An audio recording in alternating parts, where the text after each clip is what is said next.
আসসালামু আলাইকুম viewers, welcome to mother cooking channel. আজকে আমি আপনাদের সামনে উপস্থিত হলাম সরিষা শাকের ভাজি নিয়ে।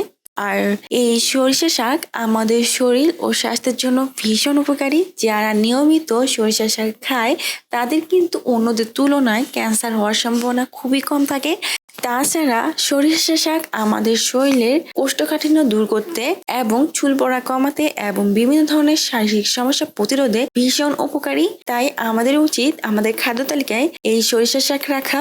আজকে আমি আপনাদেরকে এমন ভাবে সরিষা শাক ভাজি করে দেখাবো, এই সরিষা শাকের ভাজি রান্নার পর কিন্তু খেতে খুবই ভালো লাগবে। চলুন তাহলে রেসিপিটা দেখে নেওয়া যাক। প্রথমে আমি চুলার উপর একটি পাতিল বসিয়ে দিচ্ছি।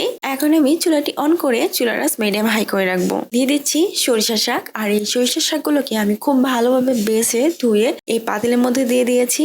এখন আমি এর মধ্যে দিয়ে দিব লবণ পরিমাণ মতো। আমি এই শাকের মধ্যে একবারই লবণ দিয়ে দিব। এরপর কিন্তু আমি এই শাকের মধ্যে কোনো প্রকার লবণ ব্যবহার করব না। আপনারাও চেষ্টা করবেন একবারে এই শাকের মধ্যে লবণটা দিয়ে দেওয়ার। এখন আমি এই শাকগুলোকে খুবই ভালোভাবে সিদ্ধ করে নিব। আমি বেশ কিছুক্ষণ সময় এই শাকগুলোকে সিদ্ধ করে নিয়েছি। এই সময় কিন্তু শাকটা সিদ্ধ হয়ে গেছে। আমি এই শাকটাকে প্রায় 90% মতো সিদ্ধ করে নিয়েছি। এখন আমি এই শাকগুলোকে একটা ছাঁকনির মধ্যে এভাবে তুলে নিব এবং এর পানিটাকে ঝরিয়ে নিব। এখন আমি চুলার উপর একটি ফ্রাই প্যান বসিয়ে দিচ্ছি।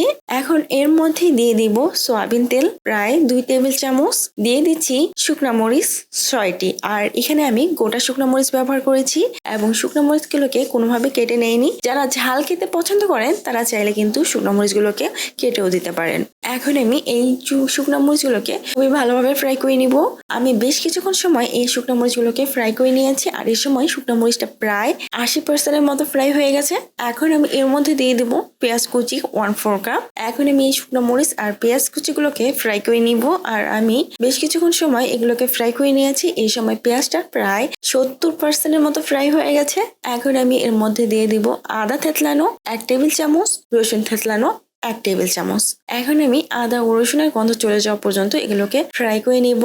আমি বেশ কিছুক্ষণ সময় ধরে এই আদা রসুন থেতলানোগুলোকে ফ্রাই করে নিয়েছি। আর এই সময় আদা ও রসুনের কাঁচা গন্ধ প্রায় চলে গিয়েছে। এখন আমি আরো বেশ কিছুক্ষণ সময় এগুলোকে ফ্রাই করে নিব। ফ্রাই করার এক পর্যায়ে যখন এগুলোর মধ্যে ব্রাউন কালার চলে আসবে তখন কিন্তু আমি এই সরিষা শাকগুলো দিয়ে দিব।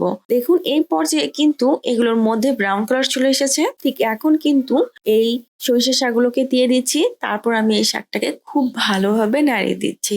আর এ সময় অবশ্যই একটা বিষয় মাথায় রাখতে হবে যে আদা রসুন থেতলানো আর পেঁয়াজটাকে ব্রাউন করে ফ্রাই করে নিতে হবে, কিন্তু পুড়িয়ে ফেলা যাবে না। যখনই এগুলোর মধ্যে ব্রাউন কালার চলে আসবে সাথে সাথেই কিন্তু এই সরিষা শাক দিয়ে দিতে হবে। তা না হলে কিন্তু এই আদা ও রসুন থেতলানো আর পেঁয়াজ কিন্তু পুড়ে যেতে পারে। তখন কিন্তু শাকের ভাজিটা খেতে ভালো লাগবে না, তেতো হবে। এখন আমি এই শাকটাকে খুব ভালোভাবে নাড়িয়ে দিয়ে দিচ্ছি ধনিয়া পাতা কুচি। তারপর আমি আবারও এই শাকটাকে খুব ভালোভাবে নাড়িয়ে দিচ্ছি।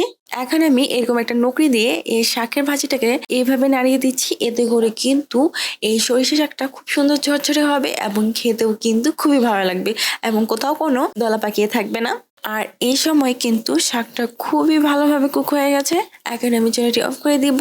তৈরি হয়ে গেছে সরিষা শাকের ভাজি। প্রিয় দর্শক, এই ছিল আমাদের আজকের রেসিপি। মাদার কুকিং চ্যানেলের আরো এক্সাইটিং রেসিপি নিয়ে আপনাদের সামনে আবারও উপস্থিত হব। ভিউয়ার্স, আপনাদের সকলকে অনেক অনেক ধন্যবাদ জানাচ্ছি পুরোটা সময় আমাদের সাথে থাকার জন্য। আমি উইশ করব আপনারা সবাই ভালো থাকবেন, সুস্থ থাকবেন এবং মাদার কুকিং চ্যানেলের সাথে থাকবেন। এই চ্যানেলে নতুন হয়ে থাকলে চ্যানেলটি সাবস্ক্রাইব করুন এবং ভালো লাগলে লাইক কমেন্ট ও শেয়ার করুন। ধন্যবাদ।